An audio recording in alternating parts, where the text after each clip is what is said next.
अमेरिकी हमले में मारे गए नाविक आदित्य शर्मा के पिता अपने बेटे की मौत से पहले कहते थे कि गाजा में जितने भी मुसलमान हैं उन सब को खत्म कर देना चाहिए।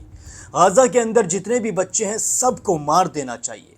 उसके बाद गाजा को नॉन मुस्लिम जगह भी बना देना चाहिए, तभी पीस कायम हो सकता है दुनिया के अंदर। और तो और आदित्य शर्मा के पिता राजेश शर्मा जी ट्वीट करके कहा करते थे कि वो ईद मुस्लिम महिलाओं के साथ मनाना पसंद करेंगे, लेकिन उसकी शर्त यह होगी कि वो बिना हिजाब और बिना बुर्के की होंगी और पूरी रात उन मुस्लिम महिलाओं को राजेश शर्मा जी के साथ डांस करना पड़ेगा। जब तक ईद का चांद नहीं दिख जाता है तब तक उन्हें राजेश शर्मा के साथ नाचना पड़ेगा। इस तरीके की चीजें राजेश शर्मा अपने सोशल मीडिया अकाउंट पर आए दिन लिखते रहते थे। इन सारी चीजों को देखकर साफ तौर पर जाहिर होता है कि राजेश शर्मा जी के दिल में मुसलमानों को लेकर कितनी ज्यादा नफरत भरी हुई थी। ये नफरत पैदाइशी थी या फिर अब अचानक से आ गई थी, ये कह नहीं सकते हैं, पर राजेश शर्मा के मन में नफरत तो जरूर थी। लेकिन राजेश शर्मा को ऐसा कर्मा मिला है जिसके बारे में उन्होंने कभी अपने ख्वाबों में भी सोचा नहीं होगा।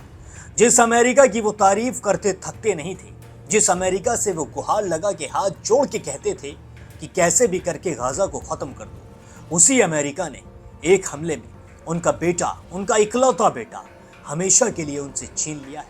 जी, आदित्य शर्मा की मैं बात कर रहा हूं। हालांकि इस पूरे मामले में आदित्य शर्मा का कोई भी कसूर नहीं है। कसूर तो शायद किसी का भी नहीं है। ये कसूर वक्त का है और वक्त ऐसी मार मारता है जिसके बारे में कोई सोचता नहीं है। जी हाँ, समय की मार से ज्यादा बड़ी मार किसी की नहीं होती है और यही मार इस वक्त राजेश शर्मा को लगती हुई नजर भी आई है। आदित्य शर्मा सेलर के तौर पर इंडियन नेवी शिप पर काम कर रहे थे। आदित्य शर्मा महज 23 साल के थे। आदित्य शर्मा ने अपने घर वालों से बात भी की थी। उन्होंने अपने घर वालों को बताया था कि वो पूरी तरीके से सुरक्षित हैं और उनका जहाज ओमान की खाड़ी की तरफ बढ़ रहा है। साथ में आदित्य शर्मा ने यह भी बताया था कि उन्हें अमेरिकन नेवी की तरफ से 3 बार वार्निंग भी मिल चुकी है और वार्निंग में कहा गया है कि इस जहाज को स्ट्रेट ऑफ हॉर्मुज की तरफ ना ले जाया जाए, क्योंकि वहां पर प्रतिबंध लगा हुआ है अमेरिका की तरफ से। लेकिन फिर भी आदित्य शर्मा जिस जहाज में सवार थे वो लगातार स्ट्रेट ऑफ हॉर्मुज की तरफ बढ़ता जा रहा था और जैसे ही स्ट्रेट ऑफ हॉर्मुज की तरफ पहुंचने वाला था वैसे ही इस जहाज पर मिसाइल अटैक होता है। जी हाँ, इस जहाज में कुल 24 लोग सवार होते हैं, जिनमें से 21 लोगों को तो बचा लिया जाता है, लेकिन 3 लोगों की मौत हो जाती है और इन तीनों में राजेश शर्मा जी का बेटा आदित्य शर्मा भी शामिल होता है। आदित्य शर्मा ने अपनी मौत से ठीक 1 घंटे पहले अपने घर वालों को मैसेज किया था कि वो पूरी तरह से सुरक्षित हैं और जो हमलावर जहाज है वो उनके जहाज से काफ़ी ज़्यादा दूर है, इसलिए उनके जहाज को किसी भी तरीके की परेशानी नहीं है। ये सुनकर राजेश शर्मा को, राजेश शर्मा के घर वालों को राहत की सांस मिली थी। लेकिन थोड़ी देर बाद राजेश शर्मा के पास फ़ोन आता है और उस फोन पर जानकारी दी जाती है कि अभी अभी मिसाइल अटैक हुआ है जहाज पर और उसमें आदित्य शर्मा लापता है। आदित्य शर्मा के साथ 2 और लोग थे, ये तीनों लोग लापता हैं। जिसके बाद राजेश शर्मा मन ही मन में सोचने लगते हैं कि कैसे भी करके उनका बेटा वापस बच जाए, वो उसे वापस उस जहाज में जाने नहीं देंगे, वो एक बार घर वापस आ जाए। लेकिन इसके थोड़ी देर बाद फिर से राजेश शर्मा जी के पास फोन आता है और इस फोन पर कहा जाता है कि आदित्य शर्मा की मौत हो गई है। ये सुनकर राजेश शर्मा को अपने सारे कर्म याद आ जाते हैं, वो सारी चीज़ें जो वो अपने बेटे की मौत से पहले सोशल मीडिया पर लिखते नजर आ रहे थे और उन्हें ये सारी चीज़ें कहने में, सारी बातें कहने में गर्व महसूस होता था। आप सोच कर देखिए, वो दुआएं कर रहे थे गाजा में सारे बच्चों की मौत की, वो दुआएं कर रहे थे गाजा को नॉन मुस्लिम जगह बनाने की। उनके बेटे को उसी ताकत ने मार गिराया जिस ताकत की वो तारीफ करते थकते नहीं थे। मैं बात कर रहा हूँ अमेरिका की।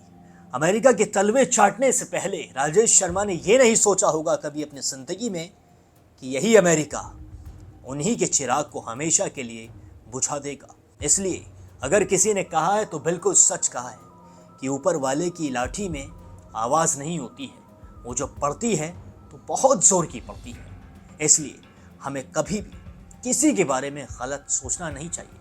हमें पहले खुद के गिरेबान में झांक कर देखना चाहिए। हमें देखना चाहिए कि हमारा भी एक परिवार है, अगर हम किसी और के परिवार के लिए बद्दुआ करेंगे, किसी और के परिवार को तबाह करने की अपने मन में शंका रखेंगे, तो उससे पहले हमारा परिवार भी मौजूद है। यहाँ मैं हिंदू, मुस्लिम, सिख, ईसाई की बात नहीं कर रहा हूँ, यहाँ मैं बात कर रहा हूँ इंसानियत की, जो हमेशा इंसानों के अंदर जिंदा रहनी चाहिए। नफ़रत अपने मन में इतनी भी ना भरो कि आप भूल जाओ कि आप खुद भी इस दुनिया में एग्जिस्ट करते हैं और आपका परिवार भी इसी दुनिया में मौजूद है, और इसी दुनिया में अपने कर्मों का फल भी ज़रूर मिलता है। जो इंसिडेंट होना था तो हो गया, जो हमारा लॉस होना तो हो गया, लेकिन हमारे बच्चे के जो रिमेन्स है उसका पार्थिव शरीर हमारे यहाँ पे पहुँचाया जाए, ताकि हम अपने उसके सारे जो भी संस्कार वो कर सकें।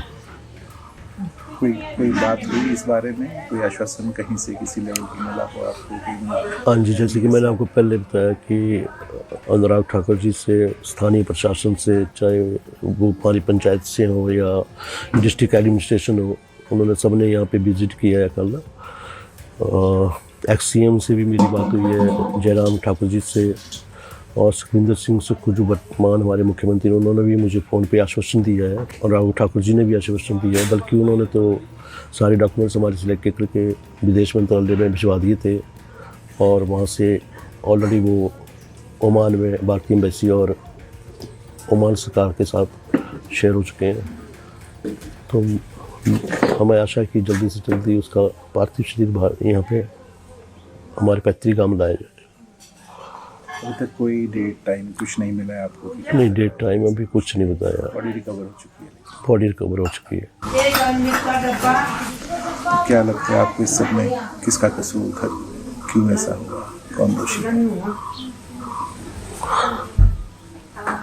मैंने पहले भी आपको बताया कि जो पहले तो ये सारे रूट सेफ थे, कभी किसी शिप पे हमने अटैक सुना नहीं था, कमर्शियल शिप पे कभी अटैक नहीं होता था। तो ये जो ईरान, अमेरिका और इजराइल का जो बाहर है, इसकी वजह से स्ट्रेट ऑफ हॉर्मुज जो गल्फ को जाने का एकमात्र रास्ता है, समुद्री रास्ता है, उसको दोनों तरफ से रोक दिया गया, ईरान और अमेरिका की तरफ से।